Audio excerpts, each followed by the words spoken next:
the fuel from Saudi Arabia does not pass through the Straits of Hormuz.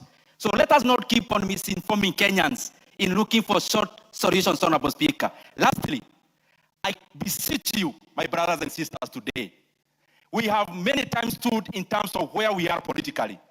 There is now a test before us, and I call upon all of us, let us start on the side of Kenyans for once, Honorable Speaker. There is something this House can do in terms Cartels waliamua kuzimia Ndindi Nyoro mic bwana.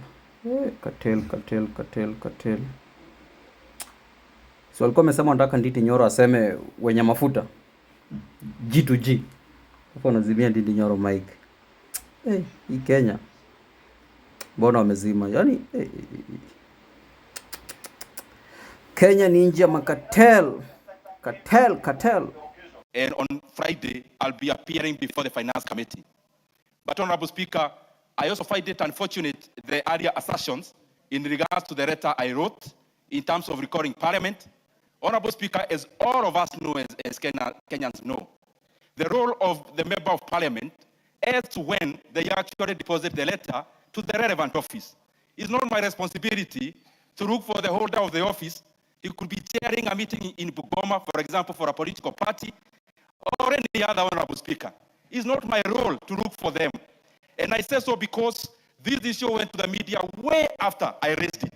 And Honorable Speaker, it is not my responsibility to call office holders to come back to the office and check the communication from various members. Member for Keharu, please do not challenge the Speaker's ruling.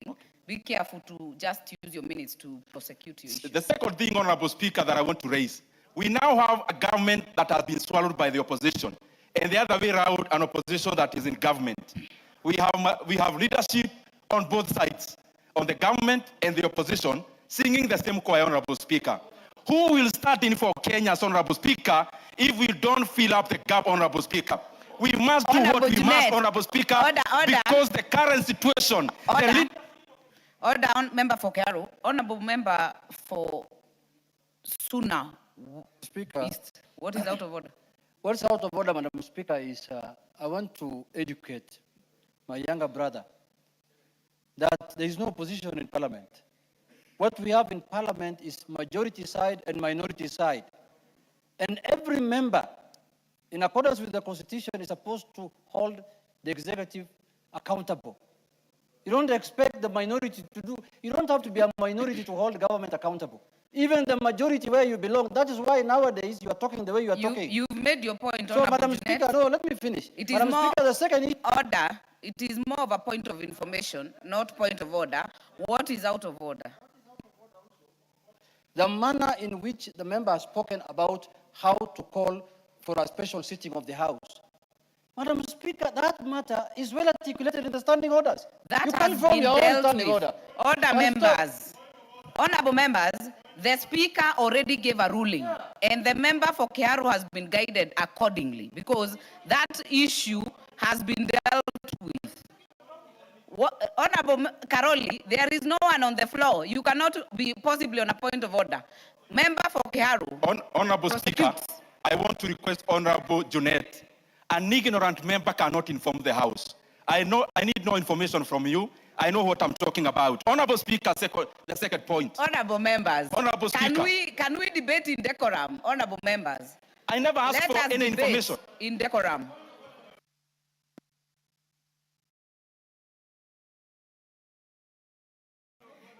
There is no one on the floor so far.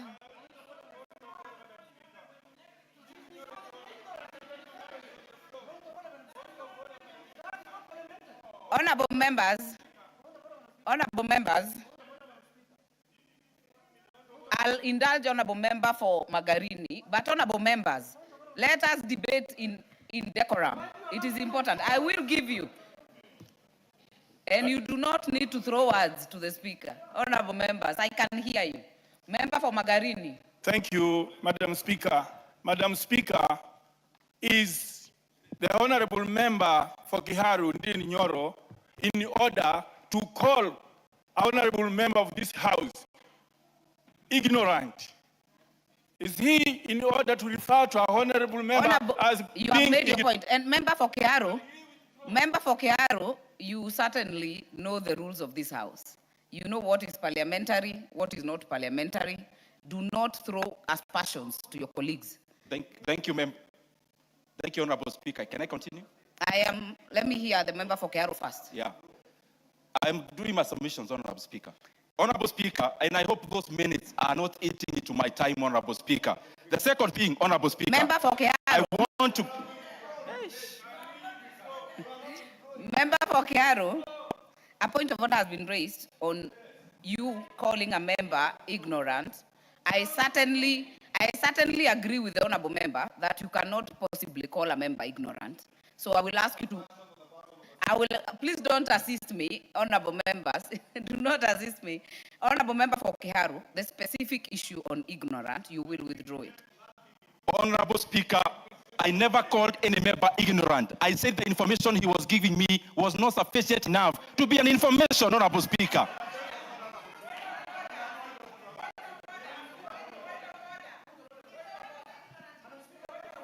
I'll give majority leader, then I'll give a minority whip.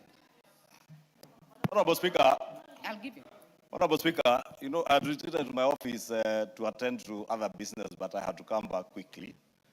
When I had the member for Kenyans cast aspersions on the person of the Speaker, because you do not need to name anybody by name. But what you say could be casting aspersions, and I thank you, Honorable Speaker, because you guided the member that he cannot and he must never cast aspersions on the Speaker or any other honorable member. Two, Honorable Speaker, the issue raised by the minority leader was not you can rise on a point of information to inform the member who is on his feet. The member for Kenyans was not being informed. The leader of minority stood on a point of order and was speaking to the House. Therefore, the member for Kenyans has no choice other than to withdraw that reference, and he does not need to have mentioned a name, because if you ask for respect, you must also have the temerity to respect other people. You have made your point. NYORO. And I know you are my younger brother. Listen to my advice. I'm only advising you. If you want to go far, learn to respect other people to earn your respect back. You do not.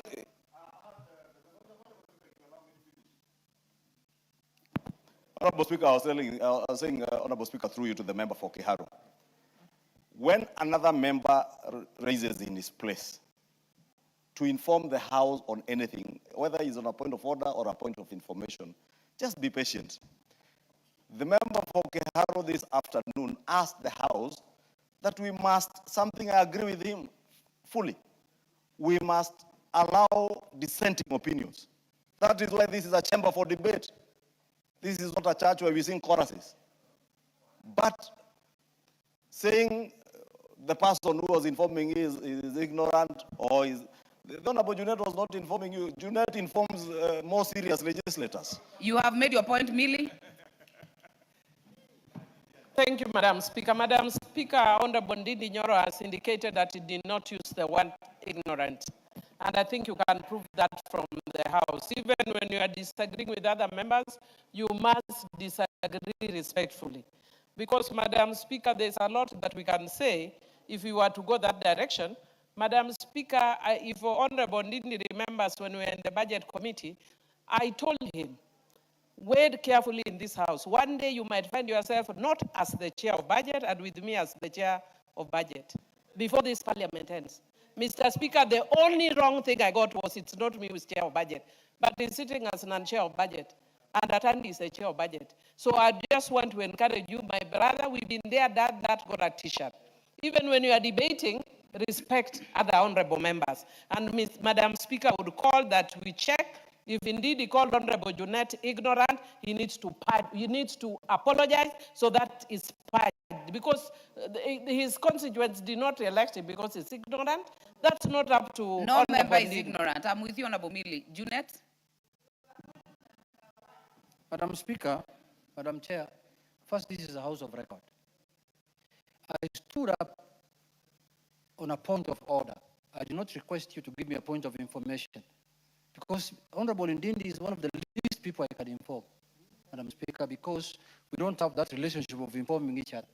But I was standing on a point of order to bring to your attention, and you asked me twice, what is your point of order? Twice on record. And I told you one is about the issue of how to recall the House for a special sitting, because he was disputing what the substantive speaker had said. Secondly, was the issue of, there's an issue I raised with him about what were some of the issues he raised. Now he has turned the whole thing that I'm informing him. Why should I inform him? I don't come from Kiaru. Why should I inform you? And I don't intend to live in Kiaru. I have heard all of you. And the one thing I agree with is what Majority Leader and all of you have said. We must maintain decorum in this House. We do not have to all agree, by the way. But Member for Kiharu, on one thing that I will fault you is that I heard you clearly say an ignorant member. I will want you to withdraw that on record, and then you can proceed and we can hear the rest of the submission. Honorable Speaker, I would require that we actually check on the answer kindly, because I also recall I was insinuating on what he said, not the person, Honorable Speaker. And clearly, as you actually ruled yourself, Honorable Speaker, the member was out of order, Honorable Speaker. But for the continuity, because you are executing a very important issue, I withdraw, Honorable Speaker. Honorable Speaker, going forward. I ordered withdrawal, not apology. Yes. Go on, Honorable Member for Kiharu. Honorable Speaker, my proposal is as follows. If we check the landing cost of both super petrol and diesel in Kenya, Honorable Speaker, taxes in terms of petrol account for 74 shillings and diesel account for close to 70 shillings, Honorable Speaker. And my proposal is simple, and the decision lies on this House. One, Honorable Speaker, is that we must make a decision now to lower pump prices, or we are going to deal with a much more sticky situation to our economy in the future. Honorable Speaker, when prices are rising, it is temporary, because the issue that is there globally is temporal. But there are decisions we can make that will affect our economy in the next many months to come, Honorable Speaker. Some of the variables of the economy, for example, take one, like fares. When we raise the prices of fuel, commensurate, the fares go up. But Honorable Speaker, even when the global oil prices will be going down in the next few months, Honorable Speaker, it will be highly unlikely that you are going to realize the downward trend in terms of fares. Because some of these economic variables are sticky in terms of coming down. And therefore, Honorable Speaker, I'll be appearing before Budget Committee and the Finance to give these proposals. One, in the next 6 months, that we exempt fuel products from VAT, that is, we exempt the 8% that is there. Honorable Speaker, that you bring the cost in terms of pump by 15 shillings and 17 shillings, respectively, in terms of diesel and petrol. Secondly, is that, Honorable Speaker, we bring down RMLF by Kenya shillings 7. Honorable Speaker, these are not all the taxes. RMLF is 25 shillings. I'm just proposing 7. Honorable Speaker, the other thing does not require even us to debate. And that is, we lower the margins of the importers and the people involved in the oil business. And I'm proposing 4 shillings because, Honorable Speaker, it used to be 12 shillings, now it is 17 shillings. And the last proposal, Honorable Speaker, is that we invoke the money we already have in the fuel stabilization fund so that we subsidize diesel further, Honorable Speaker. And if we do all these things, Honorable Speaker, the pump price will be around 187 shillings, Honorable Speaker, for petrol and diesel. Honorable Speaker, some people then are arguing, how are we going to cover the shortfall in terms of the revenues that are put forth? Honorable Speaker, we will go to the expenditure side, and that is why I'll be appearing before the Budget Committee. The kind of largesse we see in government, this is now the time to cut the flesh. It is the time to cut the fat. That the big offices that are currently enjoying huge budgets, Honorable Speaker, political budgets, it is now time, Honorable Speaker, we scale down on those expenditures for the sake of Kenyans, because we may tell Kenyans to tighten the belt, but Kenyans have no more belt to tighten, Honorable Speaker. Member for Kiharu, you have 2 minutes. The other thing, Honorable Speaker, that we have to be aware of, we can talk about global oil prices. It is fine. In 2022, a barrel of oil in May was around $120 per barrel. Now we are talking at around $90 per barrel as of today. Global oil prices were higher in 2022 than now. But now, the palm prices are higher than 2022. There is one denominator in the Honorable Speaker. It is an animal called G to C, government to cartels, Honorable Speaker, but we like calling it G to G, Honorable Speaker. On the side of the vendors, we have government representing their countries. Saudi Aramco is a government entity. ADNOC is a government entity. Here in Kenya, what we did around that time of G2G, instead of pumping up our NOC, National Oil Corporation, Honorable Speaker, we did the unfathomable. We actually give it the last dose and finished it, Honorable Speaker. And therefore, currently, the government of Saudi Arabia and the government of UAE in that G2G, on this other side, they are dealing with a cartel which is milking Kenyans, Honorable Speaker, of their money. That there are people currently smiling out of profits when the Kenyan people, Honorable Speaker, are having pain. Honorable Speaker, I didn't want to interrupt the member for Kiharu, but you know these are house of records, and the honorable member for Kiharu pretends that G2G is not G2G, is G to C, and says it is government to cartels. This house and the country would benefit more from the member for Kiharu if he would substantiate and inform this house who are these cartels, because he seems to know them. Number two, Honorable Speaker, the member pretends that global oil prices were high in 2022.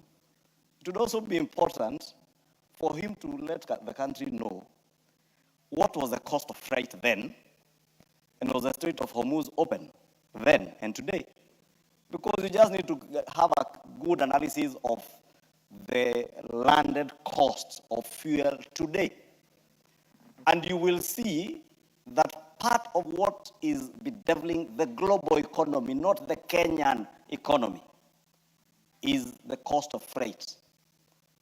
The same way, even airlines today are having to detour, take longer routes, and take a hit on their profits. And some parking their vehicles. Majority Leader. Their equipment. You made your point. Let Honorable Member for Kiharu respond and finish. Honorable Speaker, in response, just to make it very clear to all of us,